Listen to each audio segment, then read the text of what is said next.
జగన్మోహన్ రెడ్డి గారు ఎడ్యుకేషన్ సిస్టమ్ని వేరే ఎత్తులకు తీసుకెళ్తే ఈ రోజు కూడా నేను ఇందాక జగన్మోహన్ రెడ్డి గారు చెప్పిన మాటలు వినిపించాను సార్. ఈ రోజు కూడా ఆయన ఆలోచన చూడండి, రాష్ట్రానికి వేరే జగన్మోహన్ రెడ్డి అవసరం పడొద్దు. మళ్ళీ జగన్మోహన్ రెడ్డి పుట్టడో నేను ఇప్పుడు పుట్టిన నాకు ప్రజలందరూ నా అన్నదమ్ములు, నేను రాష్ట్రాన్ని మారుస్తా, ఎడ్యుకేషన్ సిస్టమ్ తీసుకొచ్చి ప్రతి ఇంట్లో ఒక మంచి ఎడ్యుకేటెడ్ వస్తే ఆ ఇంటికి నేను ఏ స్కీమ్ ఇవ్వకర్లే, వాడే సంపాదించి వాళ్ళ తల్లిదండ్రుల్ని హాయిగా పెంచుతాడని చెప్పేసి ఆలోచించండి జగన్మోహన్ రెడ్డి. ఆ ఆలోచనను మొత్తం తుంచేసి ప్రజలకు కూడా చెప్తున్నా, ఈ తప్పు ప్రజలది. ప్రజలు ఆలోచించింది ఏంటి అంటే ఈయన 15,000 ఇస్తా అంటే ఆయన 17 ఇస్తా అంటే 2,000 ఎక్కువ వస్తున్నాయని చెప్పేసి ఆలోచించారు. ఈయన ఏదో స్కీమ్ చెప్తే ఆయన ఏదో స్కీమ్ చెప్తే చంద్రబాబు నాయుడు గారు చాలా స్కీమ్లు ఫ్రీ బస్సు అన్నారు. ఏడవుంది ఫ్రీ బస్సు, ఏడవుంది సూపర్ 6, ఏడబైన 420 హామీలు అంటే మొత్తం 420 హామీలు తీసుకెళ్లి మొత్తం గంగలు కలిపేసిండి ఈరోజు చంద్రబాబు నాయుడు గారు. ఎంత దారుణం అంటే ఉద్యోగులు సార్, ఆ ఉద్యోగుల పాత్ర నాకు నవ్వొస్తుంది ఈరోజు. ఆ ఉద్యోగులు ఎలక్షన్లలో జగన్మోహన్ రెడ్డి గారి నుంచి జంప్ అయి చంద్రబాబు నాయుడు గారు సంకెక్కారు. ఎందుకు ఎక్కారు అంటే హామీలు, ప్రతి ఒక్కరిని పిలవడము, యూనియన్లని ముందర కూర్చోబెట్టుకోవడం, ఛాయ్ దాపడం, హామీ ఇచ్చి పంపించడం, వాళ్ళు వెళ్ళి సంకెక్కారు. ఈ రోజు ఆ ఉద్యోగులు సంకెక్కిన వాళ్ళు రోడ్డు మీద కూర్చున్నారు. ఏంది జీతం రావట్లేదు మీకు, మీ ఎరియర్స్ ఇవ్వడం పక్కన పెట్టండి, మీ ఎరియర్స్ పక్కన పెట్టండి, మీకు రావాల్సిన వేతనాలు మీకు ఇవ్వలేకపోతున్నాడు చంద్రబాబు నాయుడు గారు. 1,19,000 కోట్ల అప్పులు సార్.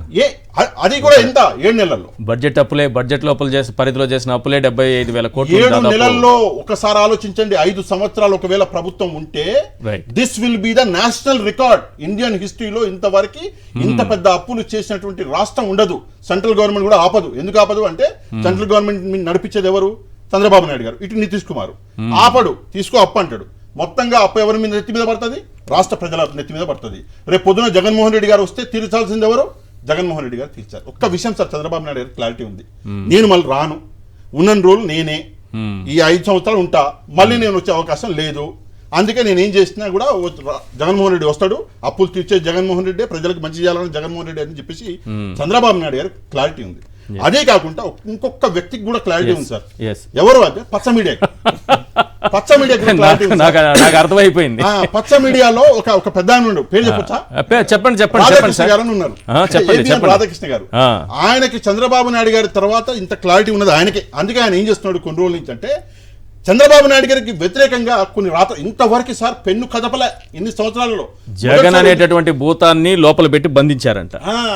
అదే చెప్తున్నా, ఇవాళ రేపు ఏం చేస్తున్నాడు? చంద్రబాబు నాయుడు గారికి వ్యతిరేకంగా రాస్తున్నాడు. ఎందుకు రాస్తున్నాడు అంటే రాధాకృష్ణ గారికి కూడా క్లారిటీ ఉంది, మళ్ళా చంద్రబాబు నాయుడు రాడు అన్న క్లారిటీ ఉంది. కాబట్టి జగన్మోహన్ రెడ్డి వస్తాడు, పెట్టినా జగన్మోహన్ రెడ్డి, తిట్టినా జగన్మోహన్ రెడ్డి. కాబట్టి ఈ రోజు నుంచి ఏదో ఒక వారంలో ఒకరు టీడీపీ బతకాలి, టీడీపీ బ్రతికితేనే ఆ చెట్టు నీడలో లోకేష్ ఎదగాలి, పవన్ కళ్యాణ్ ఎదగాలి, జగన్మోహన్ రెడ్డి అనే వ్యక్తి కనిపించకూడదు, ఈ రాష్ట్రం బాగుండాలని అని ఎందుకు చంద్రబాబు నాయుడు గారి అంటే ఇప్పుడు పతనం అయిపోతుందని అర్థమయ్యి దాన్ని ఎందుకు లేపాలనుకుంటున్నారంటే ఆయనకు కూడా ఒక క్లారిటీ వచ్చేసింది, నెక్స్ట్ జగన్మోహన్ రెడ్డి గారు రాబోతున్నారని. ఇది భయంతో కూడిన రాత.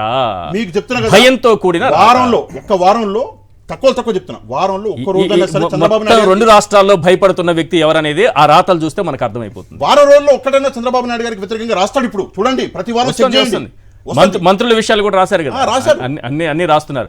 ఇప్పుడు చంద్రబాబు నాయుడు గారు టీడీపీ ఈయన బ్రతికున్నంత కాలం ఆ పార్టీ బ్రతికున్నంతనే హోంమంత్రి మన భయం తగ్గుతుంది. అదే సార్, హోంమంత్రి గారు సెక్రటరీ గారి గురించి ఎవరు రాశారు?